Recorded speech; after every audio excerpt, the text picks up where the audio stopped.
Come on, let's show our spirit. You know we need to hear it. Hey McVay, win today. Let's stand up and show our pride. We're going, there's no maybe. We're gonna learn like crazy. And we keep repping that pioneer pride. Hey, you already know we're off to show our pride. And we're gonna Hello and welcome to McVay Elementary's online Kindergarten 101 presentation. We hope this presentation gives you all the information that you need to know to be prepared to register for kindergarten, as well as a little insight into what kindergarten at McVay looks like. Obviously, if you have any questions throughout the presentation, please don't hesitate to reach out to us at McVay. My name is Jason Fullen, and I'm the principal at McVay. And throughout this presentation, you'll also be hearing from Miss Drum, our all-day kindergarten teacher, and Miss Tresseline, our half-day kindergarten teacher. We hope you have an awesome time learning more about McVay, and we cannot wait to welcome all of our newest pioneers. Hi, my name is Alex Tresseline, and I am the half-day kindergarten teacher here. I've been teaching kindergarten here for 6 years. Hi, I'm Jessie Drum, and I am the full-day kindergarten teacher here at McVay, and I've been teaching kindergarten for 16 years. Some of the things that we'll be talking about tonight is the registration process, some of the health and information that you'll need. We'll be talking about an overview of the kindergarten and some of the expectations that we have for kindergartners when they come in, as well as the all-day kindergarten process, what you will need to do to register them for all-day kindergarten, and the school calendar. So for the registration process, there's 3 steps to the registration process. Step 1 is collecting the required documents. Step 2 is the pre-registration, which is online. And then step 3 is actually your registration appointment. So the collecting of the required documents, that can be directly uploaded online through your application. You can scan it, photo upload it, or you can email the required documents to your enrollment specialist.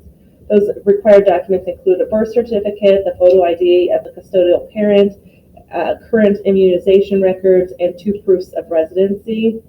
Those 2 proofs of residency, one would need to come from List A and one would need to come from List B. List A would either be like a lease agreement or a mortgage statement, and then from List B it could be like a utility bill, gas, water, electric, or some other type of government mailing that shows your address. So then once you have that, there's some additional documentation that apply to some children but not to all. So if your child was born outside of the United States, they would need to have a negative TB test result. And then if there is a divorce or custody document, those must be provided too and must be court signed as well. So once you've collected all the required documentation, then your next step would be to go online to the website that is listed there. Click on the current enrollment year for next year and start that application process. At the end of that application process, you'll need to schedule your appointment. Your appointment will be a placeholder and alert our enrollment team that there is an active registration application ready for processing. Your appointment will be through email communication only, as our Ohio Health Office's locations still are closed to the public. You will be contacted through email by an enrollment specialist who will confirm the required documentation and assist you with the final registration process. You must provide all required documentation so that the enrollment of your kindergarten student can be completed in a timely manner. And if you do not have all the required documentation when your scheduled appointment, please do not reschedule but continue to work with your enrollment specialist through the process. And please do not call the enrollment center if you are unable to schedule an appointment within the first 2 weeks. Here you will find the immunizations that are required for kindergartners. The state of Ohio requires children to be immunized if they are enrolled in public school. Some students will not turn 5 by the time school starts, so we just ask that as soon as you make that appointment with your child's doctor when they turn 5 to just make sure that you're sending the updated paperwork into school with them so that we have that and everything is up to date. You'll want to make sure that you notify the school nurse if your child has any medical or allergy issues and provide all necessary paperwork. Your immunization records can be brought to kindergarten registration, or again, kind of sent in as they are getting them completed once they turn 5. And you can always speak with the school nurse if you would like help with any different health needs that your child might have during the time they're spending at school. So some of the different kindergarten expectations that we will go over, just kind of what a typical day looks like in kindergarten. Language arts, math, health, social studies, and science all are different developmentally appropriate activities. We spend a different amount of time on each. Obviously, half-day kindergarten looks a little bit different than full day in terms of the time frame spent on everything, but we cover the same material and we end up in the same finishing spot at the end of the school year. For language arts, students can be seen here doing different activities in terms of writing, small group instruction, different activities around the room, and working on computers on our various programs that we have that we are lucky enough to use with reading and math that they have the ability to work on both at school and at home.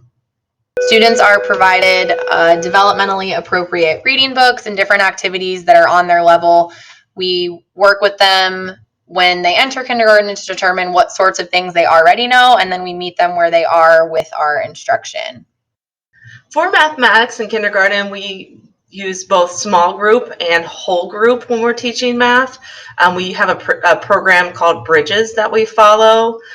Bridges is separated into a number corner, which is displayed here, which has a lot of various calendar activities where students can predict and make guesses on what they think will happen next or what will come next. We do estimating, we use the number line, we use things like 10 frames to help them solve problems like how many more, how many less we would need in order to make 10. We keep track of the days that we count throughout the week or throughout the year in this process as well. And then when we teach science and social studies, we pretty much integrate those into our language arts or into our math, what we're doing. Luckily here at McVay, we have our cabin that we are able to use to teach social studies, as well as our woods that we're able to use to teach social studies and science. Science is something that we also use to integrate into our language arts and our math, different topics that we will talk about. Social emotional learning is also a big part of our kindergarten curriculum. We work really closely with our guidance counselor to kind of teach and help kids understand their emotions and how to problem solve, to work on their breathing. We use and teach different strategies such as turtling, which is kind of giving yourself a hug to kind of help regulate a situation, and emotions to help yourself breathe and calm down. We take a deep breath and kind of say how we're feeling. We use a program called PATHS, which stands for Promoting Alternative Thinking Strategies, and it's really been helpful in our classrooms to work on different social emotional learning blocks and help them kind of learn to regulate their emotions and problem solve. Some of the things that you can do to help your child both social emotionally and academically, and different things that we'll work on at the beginning of the year, thinking about if your child can do some of the things listed here: engaging in outdoor play, running and jumping, kind of basic coordination, using crayons and pencils, playing and sharing with others, following directions, and then using the bathroom without assistance. So at the beginning of the school year in August, we have a parent orientation night that is just for parents, and we will kind of dive more into first day of school procedures, more specifically what our day looks like. The school supply list will be available, and you'll be able to learn about opportunities to sign up as volunteers. Also, some information will be coming to your homes in late July, letting you know if you are half-day kindergarten, if you will be in the AM or PM session, what day your gentle start is, and then transportation information. Gentle Start is a series of 3 days, Thursday, Friday, or Monday of those first few days of school for kindergartners, where small groups of students come to school on one of those 3 days.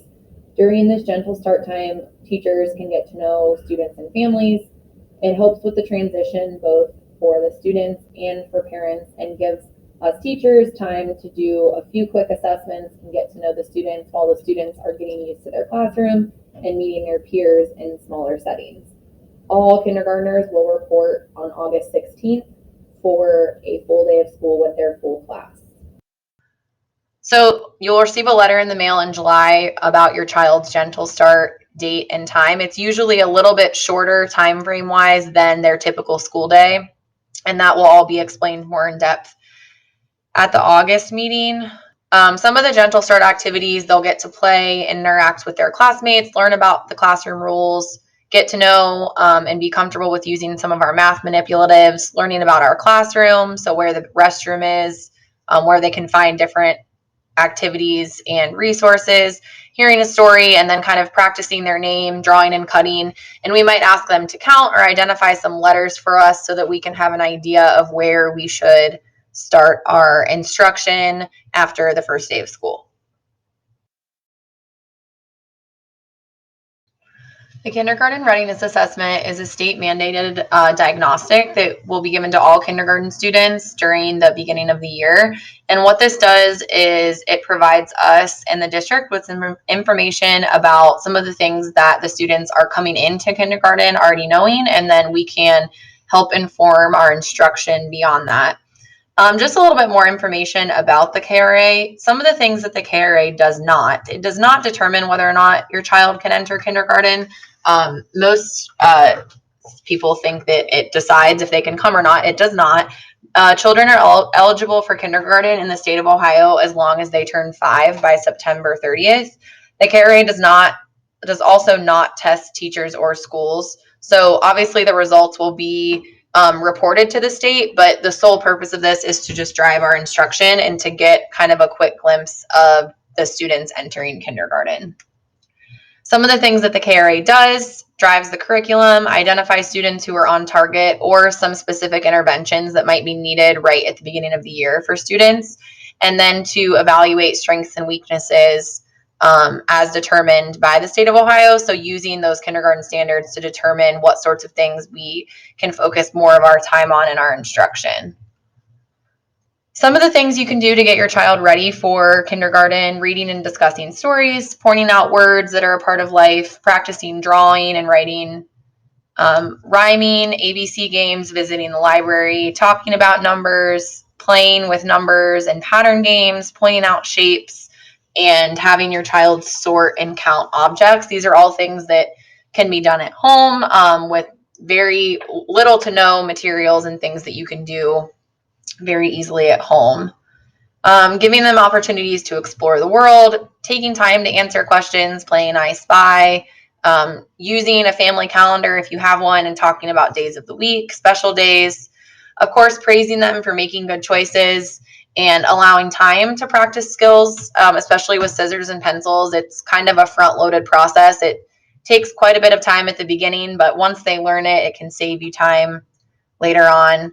When we think about school success, everyone shares the responsibility. You can see it goes from the parent to the student to the school staff, and we always say it takes a village, and it's something that we will work with other staff within our school, parents and students, kind of collaboratively to figure out what works best for each student and how everyone can be successful. Some of the ideas or opportunities for parental engagement in kindergarten are classroom volunteering. You can also be reading with your child at home every night. We strongly encourage that. Checking their book bag each day, cleaning out their folder, talking with them about the things they're bringing home, what they worked on that day, helping with homework, attending extracurricular activities. So some of the after-school events that we have here. Joining the PTA is a great way to get involved, and they keep everybody up to date on different volunteer opportunities. And then, of course, communicating with the teacher, usually by email, sometimes by phone. And we do that too with different newsletters and things that we send home to keep families in the loop of things that we are doing in the classroom. So now we'll be talking about the all-day kindergarten portion of the program. It is a lottery-based program. The tuition for the second half of the day is $3,000 per student for the year, or $300 a month for 10 months, but there is tuition assistance that is available. The applications will start becoming available online on January 10th after 10 a.m. And the deadline to complete those applications is March 4th. So you must complete an appointment with an enrollment specialist by that day to be considered for the lottery for all-day kindergarten. We will let you know the results and if your child got into the full-day kindergarten program by March 11th. And then you have until March 22nd to accept that invitation and place your deposit, which is, I think, your first month tuition, or your tuition assistance application would be due at that time as well. So for this year's school calendar, students from grades 1st through 12th will be starting school on August 11th. The gentle start, as we talked about earlier for kindergarten, will be one of the days, either the 11th or 12th or the 15th, so they'll come one of those 3 days. And then the first day of school for all kindergartners will start on the 16th. Thank you all for coming tonight. We appreciate you taking the time to get to know us a little bit, and we look forward to seeing your students real soon. A pride, and we're gonna grow. Oh, hey, you already know. We're off to show a pride, and we're gonna grow. Rep your pride while we work and play. Hey, pioneers.